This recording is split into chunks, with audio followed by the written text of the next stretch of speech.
G'day.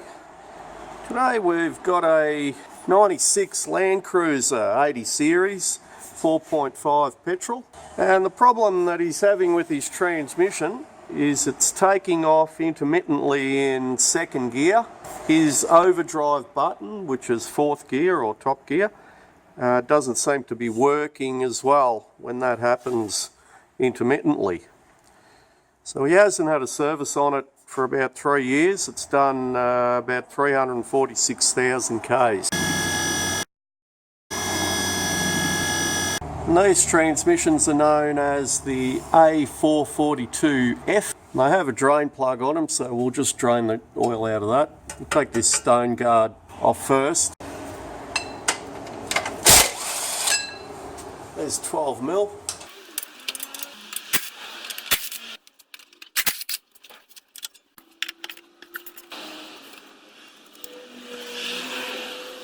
And before you take the pan off, good idea to just clean around the pan rail there, and also up here where that filler tube connects to that top half of it. You don't want any muck going in there, so it's a good idea to give that a clean too. And these are all just 10mm.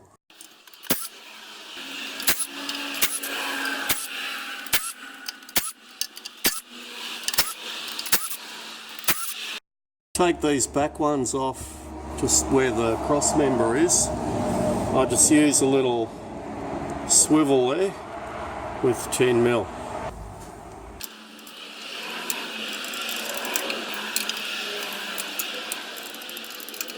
Now usually in the kits you get a gasket with these. This one still got elastic on there, so I'm doubting that it's ever been taken off actually. So what we do is we just get a little scraper and just scrape that gasket slowly away, and that'll come down. Just be very careful you don't damage the pan. If you use a screwdriver or something like that, you'll damage the pan, and you don't want to damage that pan rail, the aluminium there's. If you gouge that out, it just won't seal properly. There's my trusty little tool there. Just a blade, an old saw blade, the thick one that's been silver soldered into a handle there. And I just, wherever I can access that gasket, I just scrape it or give it a little tap there. And just be patient or you will damage it. Create a bigger job for yourself down the track.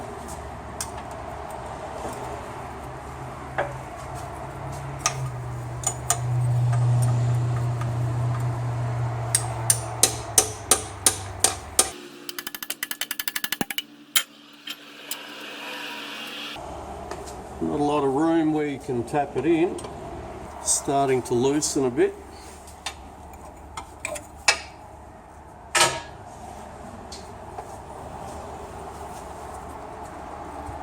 There we go.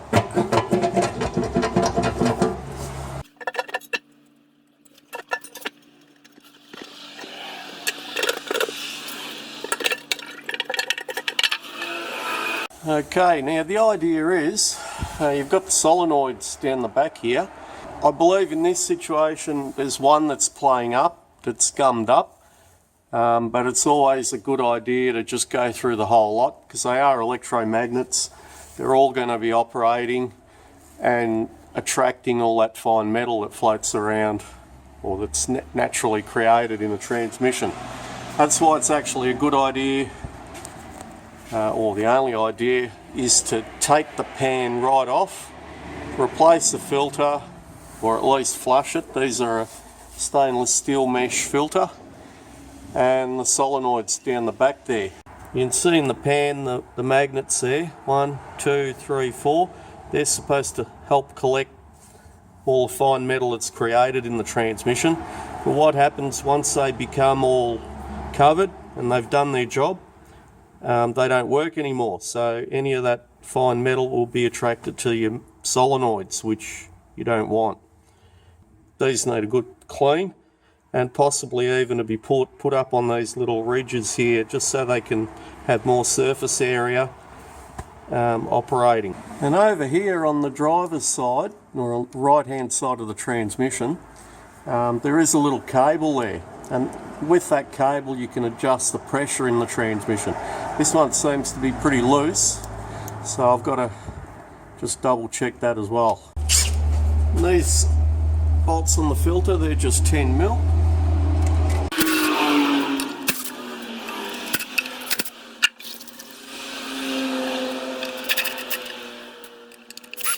Now the solenoids, this is the rear of the transmission. The one to the far left one, this one, that one's called the timing solenoid. Then you got your number 1 shift solenoid, number 2 shift solenoid, and your torque converter clutch lock-up solenoid. Combination of number 1 and number 2 coming on and off give you the different gear patterns. Here I've got the Toyota shop manual, and you can just see you've got the timing solenoid, number 1, number 2, and the lock-up solenoid there. The Toyota shop manual with the solenoid operation chart. And it's a little bit complicated. If you have a look, they actually label what the faults are if your number 1 and number 2 solenoids aren't operating correctly. You can see over here, if number 1 solenoid's not working, they're actually what's going to happen.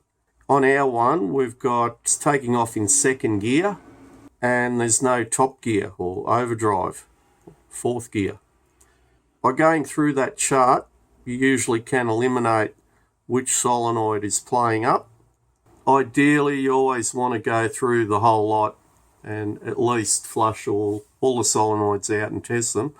And if you choose to replace the one that's actually playing up. Now I believe that number 2 solenoid is actually being stuck on. So if you have a look, it's taking off in 2nd gear, and when you're in drive, in top gear or overdrive or 4th, all the same thing, both solenoids are off in drive. And if we're taking off in 2nd gear, if this solenoid here is not coming off, you can see that there'll be no overdrive. So if that one's stuck on, it's going to be taking off in 2nd gear, and also manually it will shift through or take off in 1st gear, but when you put it in drive, it'll take off in 2nd gear. You can see they're both on, and then in 1st gear, number 2 solenoid's supposed to be off, but I'd say it's staying on, or it's stuck on. And also in overdrive, you can see that it's supposed to come off. If it's stuck on, then it's going to just stay in 3rd gear. Hope that makes sense. It is a little bit complicated. And up here, it may be a little bit confusing. I think that's a typo in the manual. That should be solenoid valve number 1. The 2 shift solenoids are number 1, number 2, not 7. It should be number 1. The way you take them out, you just press that little thing there, and you just slide the plugs out. A little bit hard to see, but I'm sure you'll work it out. There we go. And you can't really mix these ones up because the little bolt holes are all in different spots, but you can take a photo of it. If you get a bit confused, it's always good to have something to refer back to. And if you get the Rostra solenoids, they're more of a universal type solenoid, so you can mix those ones up. Sometimes the solenoids are normally open, and sometimes they're normally closed, so it's important to make sure you get the ones that are supposed to be normally open in the right port and the ones that are normally closed in the right port, or you'll run into all sorts of confusing problems. Okay, we're going to whiz off the timing solenoid, and that one's got 2 bolt holes. You can do them one by one if you choose to. Just wriggle it out. That's the timing one. You can see it's got 2 bolt holes there. We've got number 1 solenoid. Those O-rings are really gripping well there. Number 1 shift solenoid. And number 2 shift solenoid and the torque converter clutch solenoid, they share a common bolt there. The torque converter clutch solenoid has a little bend in there, so you know you can't put that one underneath. The shift solenoid number 2 goes in underneath that bracket. Take out the torque converter clutch solenoid first. See, it's got that little bend there in the bracket, so you know that one goes over the top of it. And number 2, and if we put number 2 and this one's number 1, number 2, you can see that they're actually the same solenoid. But I'm just going to keep them in order, number 1, number 2, just when I do the test. There I've got them as you'd be looking on top. The bolts come from underneath. You got your timing, which is on the left hand side, number 1, number 2, these two are the same. And the one with a little bend on the bracket, that's your torque converter clutch solenoid. So I'm just going to run through before I wash them or anything and just give them an air pressure test and see if anything's happening there. Now I've got my power supply at 10.5 volts. That's basically what a car battery, or 12 volt car battery, is considered to be flat at. And I've got my little testing tool there. You can see A442F, and that's all it is. And I connect this up to about 65 psi air pressure.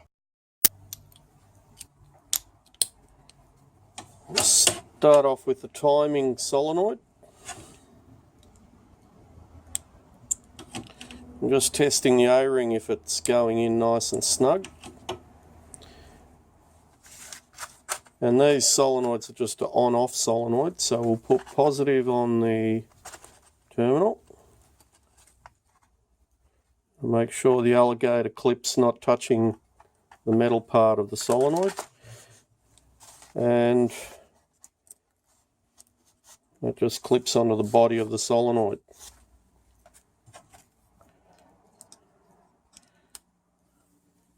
Alright, I'm just going to hold that with my thumb. And we're putting the air pressure through, and you can see it's normally open. And then I'm going to just apply the 10.5 or 10.4 volts into it.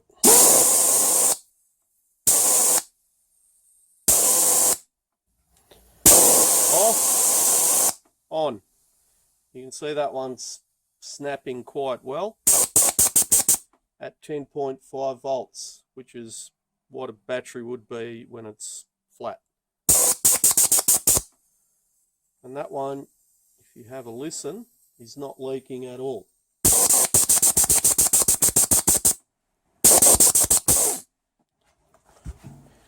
Okay, got number 1 solenoid, same trick.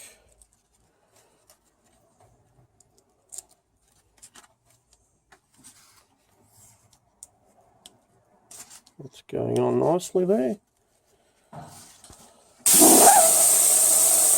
That one's normally open as well. I've got no power going through it.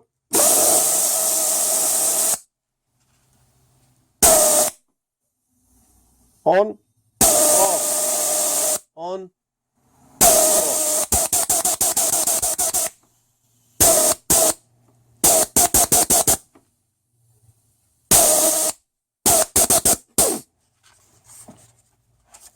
Number 2 solenoid. This is the one that we believe is playing up, which is either gumming up or I don't know. O-ring's going in okay.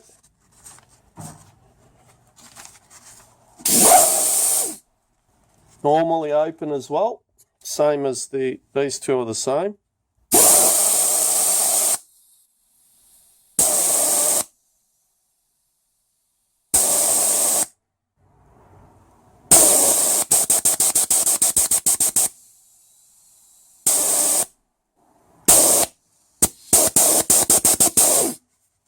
That one seems to be working okay too. Sometimes you need to warm these up. When they warm up, they fail. But usually you'll see a discoloration on the, they've got a molded, plastic molded coil there. You'll see like a yellowy or brownish sort of mark there where they've been overheating. And we've got the torque converter clutch solenoid.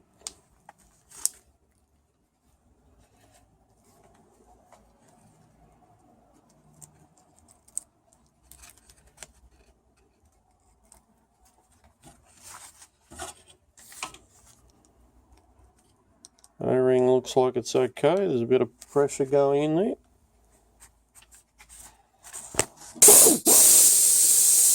Normally open as well. Off, on, off, on, off, on.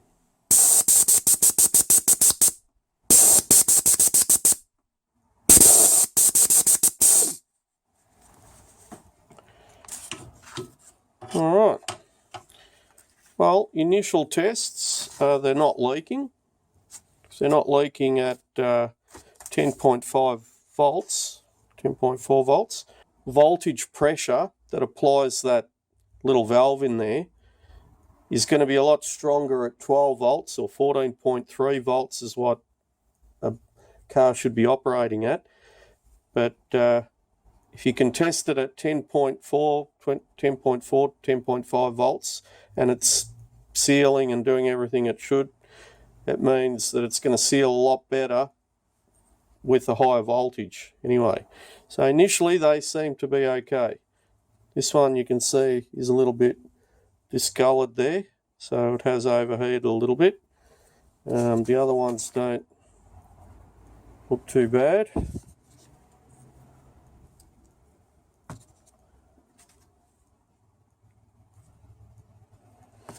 Alright, I'm going to just give these a bit of a wash, demagnetize and flush them out a bit and then see what happens, see what comes out of them.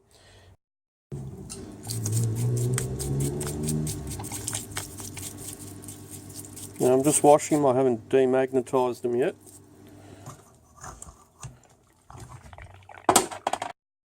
You can see how much muck's already accumulated there. I've got magnets under our wash tray there to collect any muck. It's a good idea just so you can see how clean you're getting it. I'm going to clean this off again, demagnetize them all, and just give them a flush and a wash as well. Tray's all nice and clean. Now I'll just give them a quick demagnetize and flush again.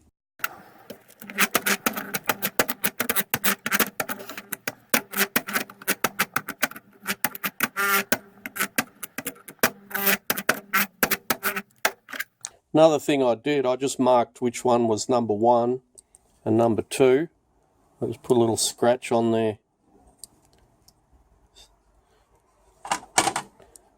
And that one's number 2. I don't know if you can see the 2 little scratch marks. And what I'll do, I'll actually swap them over. And then if there's any change in the shift or what it's doing, I'll know that that'll give me a, via process of elimination, that this solenoid is still playing up.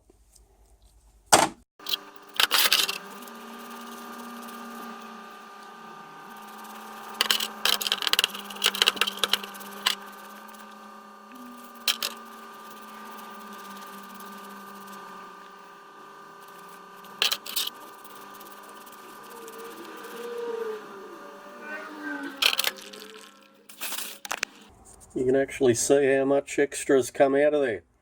That's even without blowing it out. Now I get clean solvent and I'll just squirt it through and blow them out with air.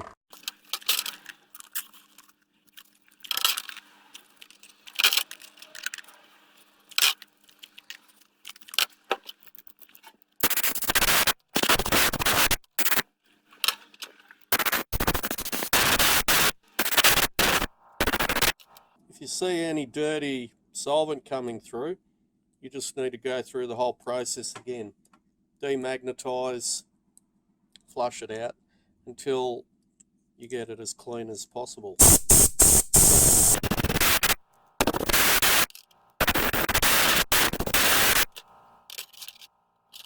I'm happy with that. Got that extra little bit out. What actually happens, this stuff, solenoids are made up internally of a metal called dielectric metal, which basically means that when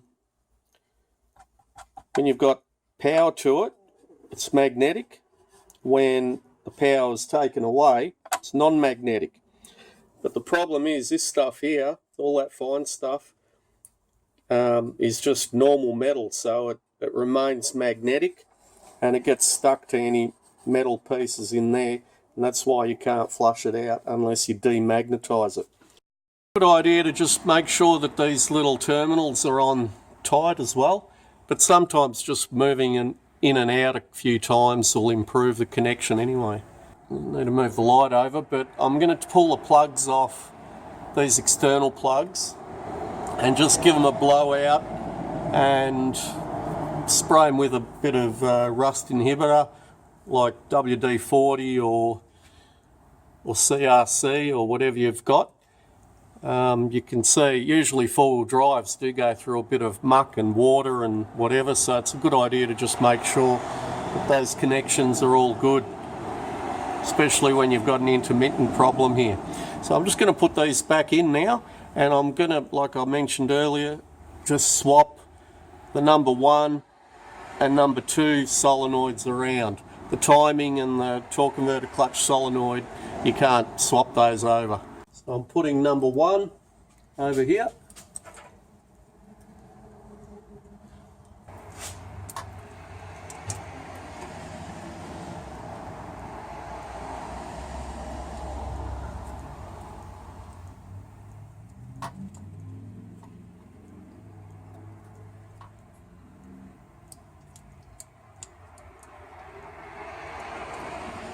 And that one's got that little bend on it. Number 2, I'm going to put where number 1 was.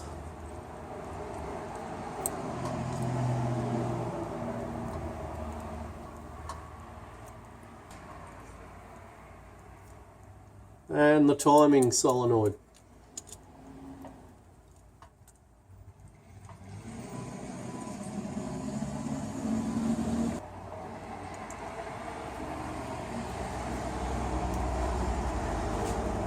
Because these solenoids flex when you get pressure to them, it's a good idea to, when you're bolting them up, just to push it in by hand. Just make sure it's going in as deep as it can.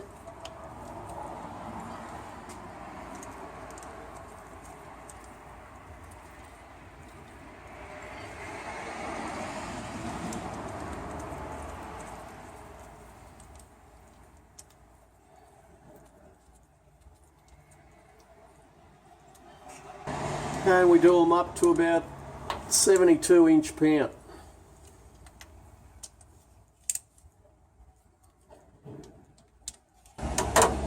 Sometimes it's a good idea to just run through and just check all the valve body bolts as well. They flatten out or loosen up as well, especially if they've got gaskets. The gasket flattens out and the bolts loosen slightly. The solenoids back in, make sure you push all the plugs back in properly. New filter, clean the pan rail. Just be aware that these filters, they may appear to look the same. You can see those two. So what the difference is, see this one's like the one we've got. It's only got one opening on the bottom, on the top, and this one's got 2. So just keep that in mind as well when you're buying a kit for these. Your pan's nice and clean, cleaned off, electric wire brushed all that elastic off. And I'm going to leave those magnets just up on those little ridges there.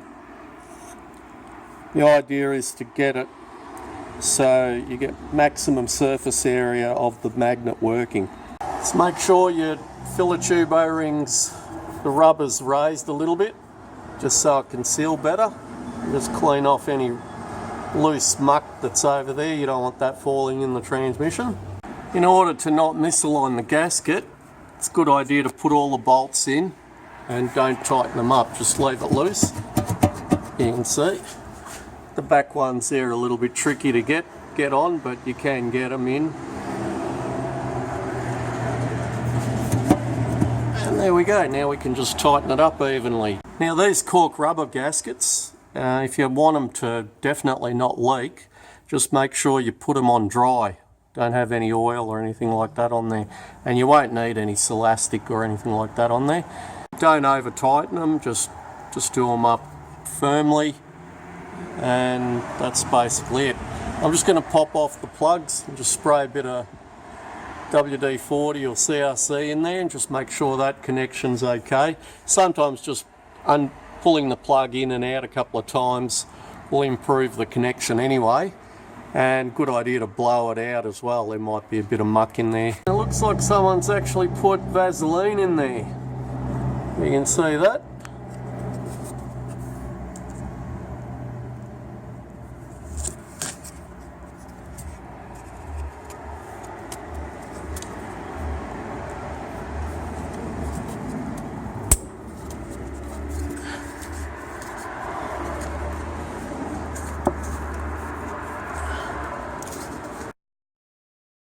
And I've got the plug off the inhibitor switch, and they look like they've put Vaseline in there as well.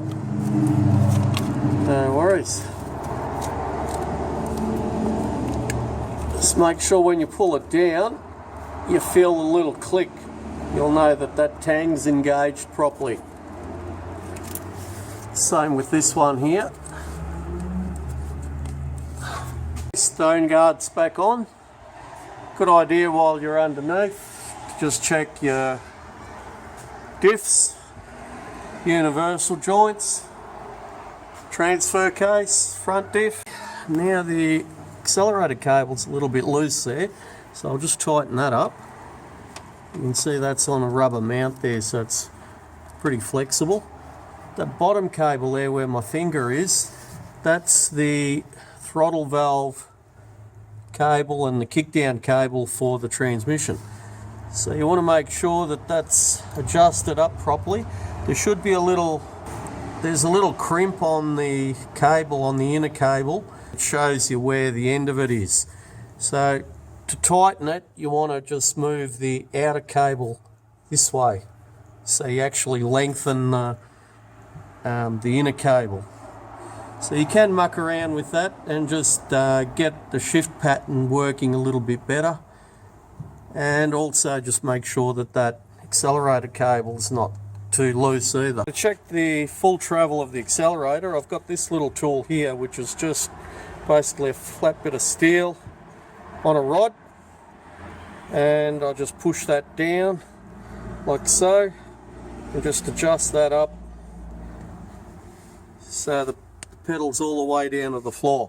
Now I can have a look if the accelerator cable's tight or loose. The top one there is the accelerator cable, and you can see there's still a little bit of movement there. So I can tighten that cable by moving the outer cable this way. And I just wanted to have it just so it's bottomed out when it's flat to the floor. And then I know I'm getting the full travel of the accelerator, and after that I can adjust the transmission throttle cable.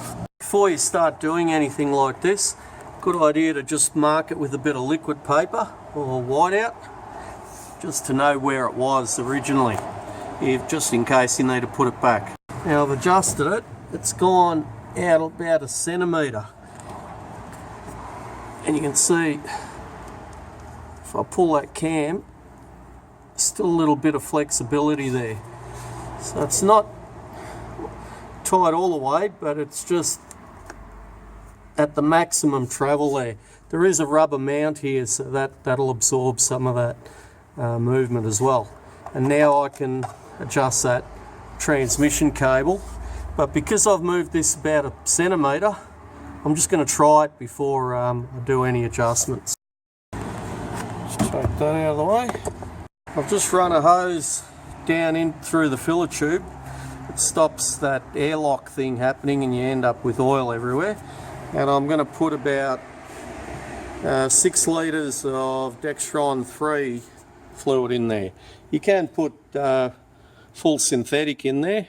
On these you can use Dextron 3. I think originally they came out with Dextron 2. Dextron 3 is okay. They are reverse compatible. If you need to put, if it's recommended that you use full synthetic fluid, then you can't put the Dextron 3 in there. You have to use that, but you can put a higher grade than the Dextron 3 in there.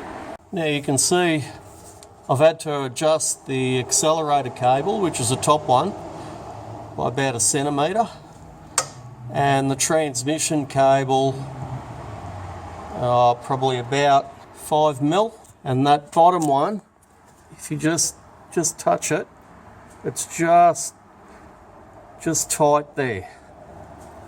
The accelerator now, if you just push it like here, it'll accelerate, but it is free when it's cold. It's opening right up. Back from a test run, and hasn't 100% fixed the problem, but it's definitely improved the problem.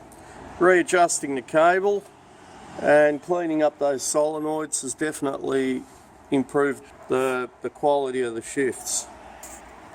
Anyway, I hope that's helped. Thank you for watching.